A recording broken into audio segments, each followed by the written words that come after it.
Waspadai tekanan penagihan pinjaman online yang memang akan bisa membuat nasabah gagal bayar, stres, depresi, dan sampai mengakhiri hidup. Bagaimana cara mengatasi ini? Kita simak videonya sampai habis. Assalamualaikum warahmatullahi wabarakatuh. Kembali lagi bersama saya di sini. Di video kali ini saya kembali lagi ingin memberikan motivasi juga, ingin memberikan lagi juga kekuatan untuk kalian nasabah yang memang gagal bayar. Karena di sini ada yang saya akan bahas, yaitu menghadapi tekanan dari sang debt collector pinjaman online, yang mana memang banyak sekali debt collector pinjaman online menekan nasabah-nasabah, yang tidak sedikit bahwa nasabah juga tertekan, stres, depresi, dan bahkan ada yang sampai mengakhiri hidup. Nah, sebelum saya bahas lebih lanjut, yang baru bergabung tentunya bantu channel ini untuk berkembang supaya bisa bermanfaat untuk semua orang. Jadi silahkan yang baru bergabung klik tombol subscribe yang ada di bawah dan juga bunyikan notifikasi loncengnya supaya saat upload video terbaru kalian mendapatkan pemberitahuannya. Karena di sini juga saya ingin mengadakan program yang mana sudah lama sekali yang saya juga sudah bicarakan kepada kalian, ingin membantu nasabah yang memang terjerat di aplikasi pinjaman online, yang ingin terlepas dari jeratan pinjaman online, yaitu dengan membantu melunasi hutang-hutang mereka dari penghasilan channel ini. Jika channel ini berkembang mencapai 1 juta subscriber dan bahkan memang view-nya lebih dari ribuan view ya, tidak sampai ratusan seperti ini. Mudah-mudahan kedepannya lebih berkembang lagi. Tanpa bantuan kalian, channel ini tidak akan bisa apa-apa ya. Mudah-mudahan impian saya ini tercapai, amin ya rabbal alamin.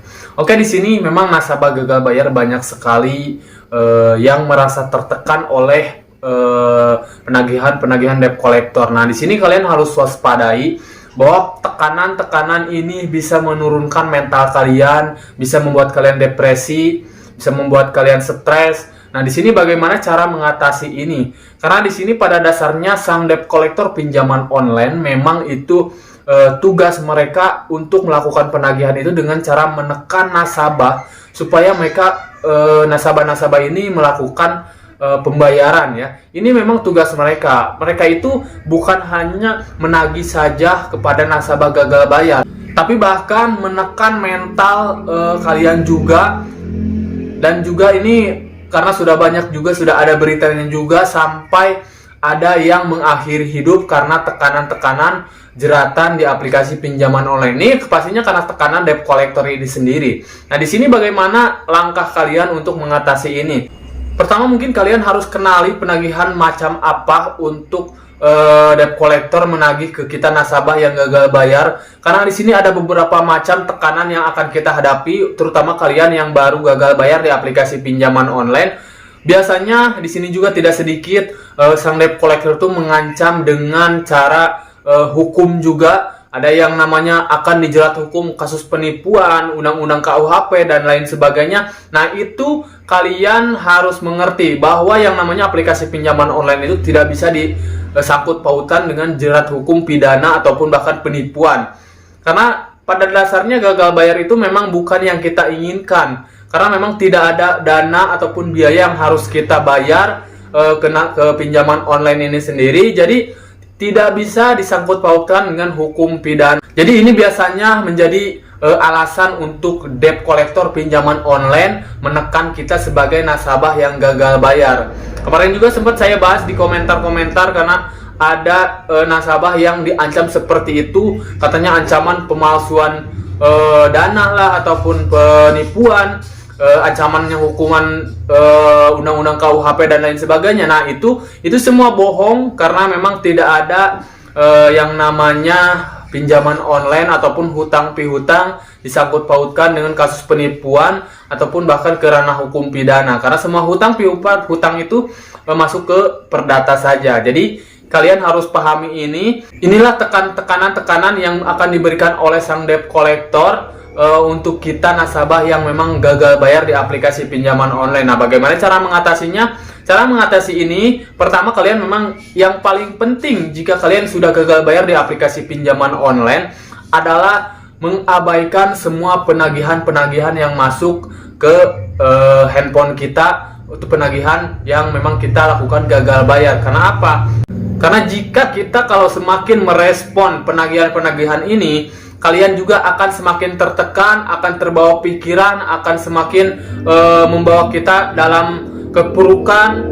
Jadi kita abaikan saja semua penagihan-penagihan, kita hiraukan, kita lupakan, karena itu adalah sebagian kekuatan kita juga supaya meningkatkan mental, tidak terbawa pikiran tentang galbainya di aplikasi pinjaman online ini, supaya mental kita kuat, tidak ada tekanan dari yang namanya penagihan debt collector pinjaman online. Karena kalau kita semakin tertekan, kita akan semakin terpuruk. Tapi jika kita semakin melupakan tekanan dari pinjaman online ini sendiri, maka kita akan semakin kuat, mental kita akan semakin di atas. Jadi kita tidak akan lemah dari aplikasi pinjaman online ini. Intinya dalam semua ini kita harus kuatkan mental dari penagihan-penagihan debt collector supaya kita tidak stres, depresi. Jadi kita lupakan saja semua, mental kita harus kuat. Hiraukan semua penagihan-penagihan, hiraukan semua tekanan-tekanan. Intinya kalian harus tahu bahwa memang pada dasarnya hukum pinjaman online ini hanya perdata, tidak masuk ke ranah hukum pidana. Nah, itu kalian harus camkan. Jadi supaya ini bisa membuat motivasi untuk kalian. Jadi biarkan saja karena ini tidak akan melaju ke pidana. Jadi hanya perdata saja, ini tidak akan masalah. Ini jadi kita bisa kuat dalam menjalani tekanan-tekanan mental dari sang debt collector pinjaman online. Nah, itulah sedikit informasi untuk kalian. Jadi yang paling utama supaya kita tidak stres, tidak depresi, kita bisa kuat menahan tekanan-tekanan, yaitu dengan cara mengabaikan semua penagihan-penagihan, lupakan kehidupan dalam pinjaman online, tapi jalani kehidupan kita sehari-hari seperti biasanya supaya kita bisa tenang, tidak ada tekanan-tekanan masuk dari aplikasi pinjaman online jika kita memang gagal bayar di aplikasi pinjaman online. Nah, ini mungkin untuk kita nasabah yang baru saja terjerat di aplikasi pinjaman online, mudah-mudahan bisa bermanfaat ya teman-teman. Oke, mungkin sampai ini saja. Mungkin di next video saya akan informasikan lagi tentang penguatan mental untuk kalian semua. Mudah-mudahan video ini bermanfaat ya. Saya pamit. Assalamualaikum warahmatullahi wabarakatuh.